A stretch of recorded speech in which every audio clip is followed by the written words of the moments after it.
Halo semua, selamat datang di Uylindo Podcast, tempatnya ngobrol asik dan seru. Bersama saya, host Yuda Habil Palulun. Hari ini kita akan ngobrol asik bersama Ketua Program Studi Diploma 3 Teknik Informatika Stikom Uylindo. Bersama Bapak Gregorius Rindu Iriane, Eskom MT. Halo Bapak. Halo, selamat Datang di podcast kita Bapak. Selamat, siap. Oke, sebelum kita menggali lebih dalam lagi dan berbicara lebih panjang lagi bersama Bapak, alangkah baiknya kita memperkenalkan diri dulu. Silakan siap. Bapak. Baik, salam. Perkenalkan, saya Gregorius Rindu Iriane. Saat ini saya sebagai Ketua Program Studi Teknik Informatika Diploma 3. Saya menjadi Kaprodi sejak tahun 2020 sampai saat ini. Mungkin itu dulu perkenalannya. Oke, Bapak. Nanti baru kita lanjut. Oke, mungkin Bapak bisa berceritakan sedikit tentang pengalaman Bapak dalam dunia IT. Pengalaman saya pertama itu sejak saya SMA itu saya sudah punya cita-cita untuk kuliah di bidang IT sebetulnya. Nah, cuma terkendala waktu itu saya masih punya angan-angan untuk menjadi tentara gitu. Jadi cita-cita saya awal itu adalah tentara. Karena saya hidup di lingkungan keluarga tentara begitu. Kakek saya ini seorang pejuang angkatan 1945. Nah, dalam perjalanan setelah saya tamat SMA itu saya benar-benar punya keinginan untuk ikut tes tentara. Sempat ikut tes tapi tidak lolos. Kemudian setelah itu saya memutuskan untuk ke Denpasar waktu itu. Nah, setelah saya ke Denpasar, nah di dalam perjalanan saya disarankan oleh kakak sepupu saya untuk mengikuti masuk kesehatan. Kebetulan saya dari background IPA waktu itu. Saya tamatan dari SMA Frateran Dao tahun 2021. Itu saya jurusan IPA waktu itu. Nah, setelah itu saya disarankan untuk masuk tes kesehatan di Universitas Saraswati Denpasar dan saya lulus cadangan waktu itu. Setelah lulus cadangan, pas saat pengumuman terakhir saya dinyatakan gugur juga. Nah, setelah gugur itu saya disarankan untuk masuk informatika. Waktu itu saya punya angan-angan informatika, tapi bayangan saya itu informatika itu seperti orang-orang yang kayak pembawa berita seperti Adik Don sekarang ini yang kita lagi lakukan saat ini nih. Saya bayangannya seperti itu, kayak media gitu. Lalu kakak saya bilang dicoba aja dulu, masuk aja waktu itu. Akhirnya saya masuk di Wisma Informatika Denpasar. Nah, waktu itu saya ambil jurusan programmer. Nah, setelah selesai pendidikan diploma, waktu itu diploma 1, saya gelarnya ahli pratama komputer waktu itu. Nah, setelah selesai saya kembali ke ND. Kemudian saya ditawarkan untuk mengajar di SMP Swadaya Maukaro waktu itu. Nah, saya mengajarnya di bidang TIK waktu itu. Dan dalam perjalanan orang tua saya tidak puas, bapak saya nggak puas. Kamu harus ambil S1 lagi.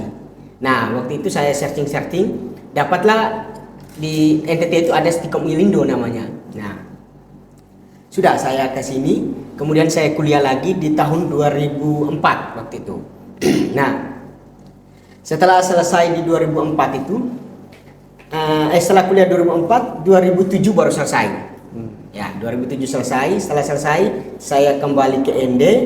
Kemudian saya ditawarkan untuk mengajar di SMP Negeri 3. Nah, saya mengajar lagi setelah di SMP S1. Setelah S1. Saya mengajar lagi di SMP Negeri 3. Mengajar dalam perjalanan belum sampai 1 tahun saya mengajar. Kemudian dari Stikom Uylindo Kupang mencari alumni untuk ditempatkan di kampus 2. Waktu itu kita ada buka kampus 2 ND.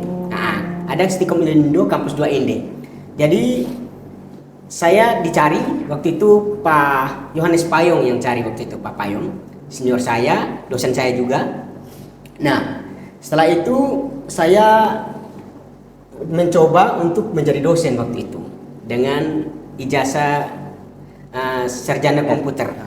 Jadi saya mengajar di ND dalam perjalanan sambil mengajar, saya mengajar di 2 tempat waktu itu.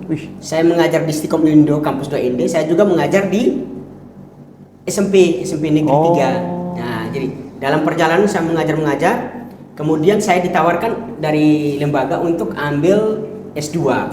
Nah, itu di tahun 2012. Lalu setelah saya ditawarkan, kemudian saya ke Kupang, lalu saya menyiapkan diri untuk berangkat kuliah S2. Waktu itu kami dari sini dikirim 8 orang kalau tidak salah. Nah, setelah itu, setelah selesai S2, saya waktu S2 itu tidak sampai 2 tahun juga sih kalau hitung-hitung saya waktu itu. 1 tahun lebih. Nah, 1 tahun lebih. Kemudian di 2013 saya selesai itu.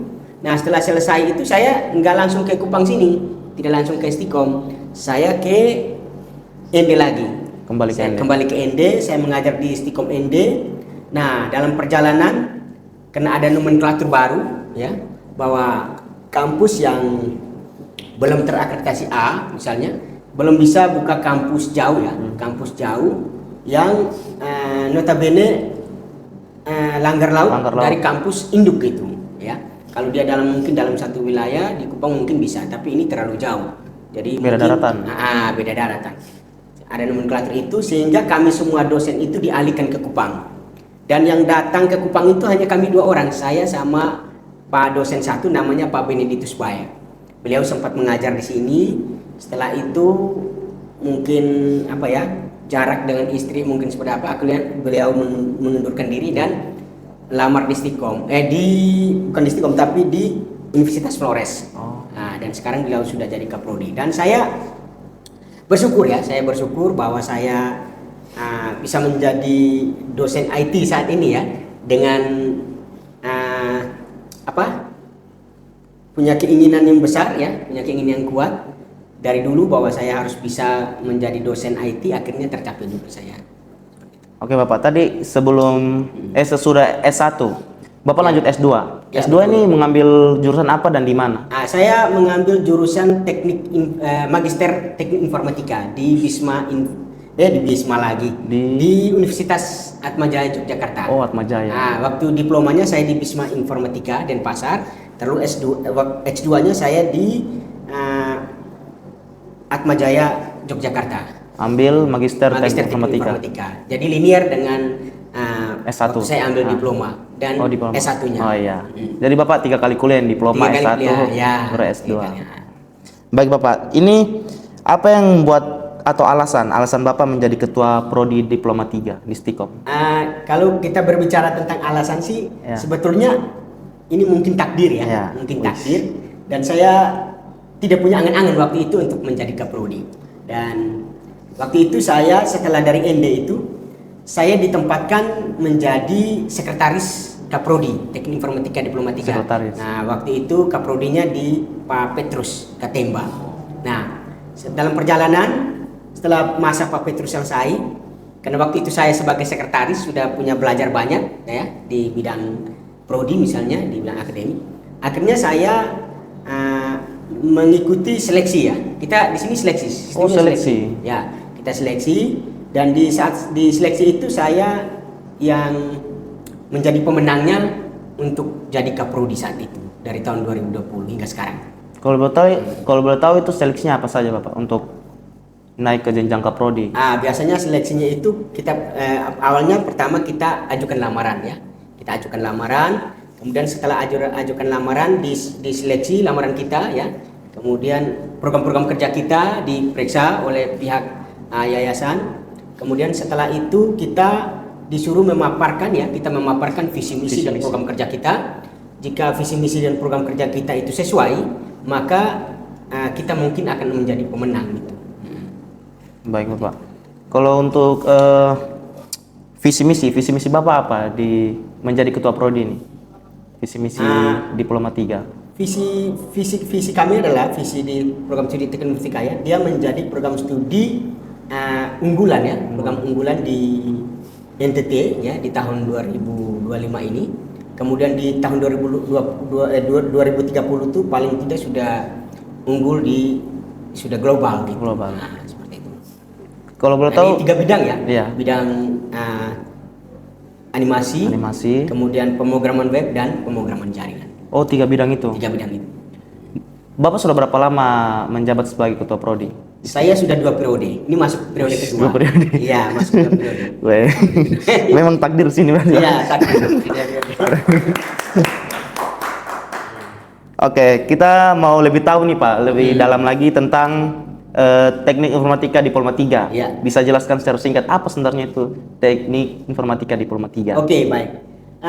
Di sini ada 3 program studi ya, 3 studi. Saya jelaskan dulu ya. Iya. Nah, 3 program studi ini yang pertama ada sistem informasi strata 1, Iya. kemudian ada teknik informatika strata 1 dan teknik informatika diploma 3. Nah, tiap-tiap prodi ini dia punya unggulan masing-masing. Ya, unggulan masing-masing dengan keunikannya masing-masing. Nah, kalau di teknik informatika itu dia keunggulannya dia namanya kita diploma ya. Diploma itu kalau mau dikatakan bahwa lulusannya itu adalah tamatan ahli, namanya ahli media ya. Iya, iya. Ahli, dia sudah Diploma. ahli, dia sudah sebetulnya sudah siap dipakai. Jadi orang-orang lapangan lah kalau kita orang diploma itu, diploma. Nah, jadi teknik informatika itu ada 3 keunggulan. Yang pertama tadi, lulusannya itu harus mampu menguasai bahasa pemrograman, terlebih pemrograman web, kemudian pemrograman jaringan dan multimedia atau animasi. 3 keunggulan utama di teknik informatika diploma 3. Ya, selain bahasa pemrograman lain yang mendukung seperti Oracle dan lain sebagainya. Baik Bapak, terima kasih. Untuk selanjutnya, apakah TID3 itu lebih banyak praktek atau teori? Lebih banyak praktek. Dia 70% itu praktek. 70%. 70% praktek, 30% sisa 30%-nya itu teori. Ya.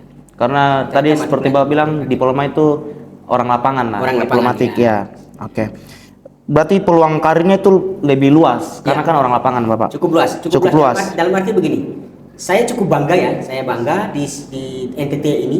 Ternyata teknik informatika itu baru ada tuh di Stikom Milindo. Nah, baru ada di Stikom Milindo, belum ada di kampus lain teknik informatika diploma 3. Khusus yang diploma 3 gitu. Ya, diploma 3. Ya. Sudah ada diploma 3 lain, tapi teknik informatika adanya hanya di Stikom Milindo. Jadi baru satu-satunya di NTT. Di NTT yang teknik informatika. Informatika ya. Wow. Oke Bapak, langsung TD3 nih apakah bisa langsung bekerja atau harus mengambil sertifikasi dulu Pak kalau mau terjun ke dunia kerja? Kalau terjun ke dunia kerja, kami di sini sekarang kita sudah menyediakan lembaga ya, lembaga khusus, lembaga untuk sertifikasi profesi ya. Jadi anak-anak TID 3 itu juga kami sarankan ke sana.